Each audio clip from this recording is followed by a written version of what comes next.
యోబు గూర్చి దేవుడు ఎట్టి రీతిలో సాక్ష్యం పలికాడు, అట్టి రీతిలోనే యోబు తన గురించి తను సొంతంగా తన సాక్ష్యాన్ని చెప్పుకున్నాడు. అది ఆవేదనతో. ఒకప్పుడు నేను ఎట్టి రీతిలో ఉన్నాను, నా ప్రవర్తన ఎటువంటిది అని చెప్పుకొచ్చాడు. తన ప్రవర్తన న్యాయవంతమైనది, అనేకులకు న్యాయం చేకూర్చేవాడంట.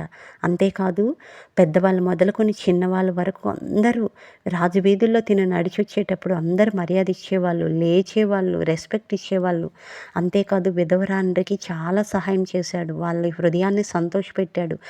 అంతేకాదు నీతిని వస్త్రంగా ధరించుకుని అందరికీ న్యాయం చేకూర్చేవాడు.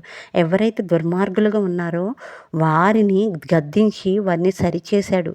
అంతేకాదు గ్రుడ్డివారి కన్నులుగా ఉన్నాడు, కుంటివారికి పాదములుగా ఉన్నాడు. అట్టి రీతిలో వారికి సహాయం చేశాడు. అదే అందరూ అనేవాళ్ళంట, యోబు లాంటి అదృష్టవంతుడు ఒక్కడూ లేడు, హంస వలె తను దీర్ఘాయువు గలవాడు అవుతాడని యోబు అనుకున్నాడంట.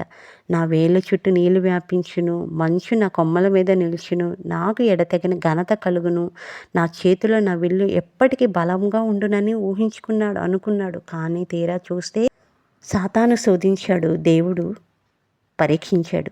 ఈ రెండిట్లో కూడా యోబు ఎక్కడా కూడా ఓడిపోలేదు. దేవుణ్ణి ఒక్క క్షణం కూడా దూషించలేదు. అంత గొప్ప మనస్సు, అంత గొప్ప భరించే శక్తి యోబు కలిగి ఉన్నాడంటే అది గొప్పతనమే. అందుకే దేవుడు సాక్ష్యం ఇచ్చాడు, యోబు లాంటి వాడు ఏ ఒక్కడూ లేడని.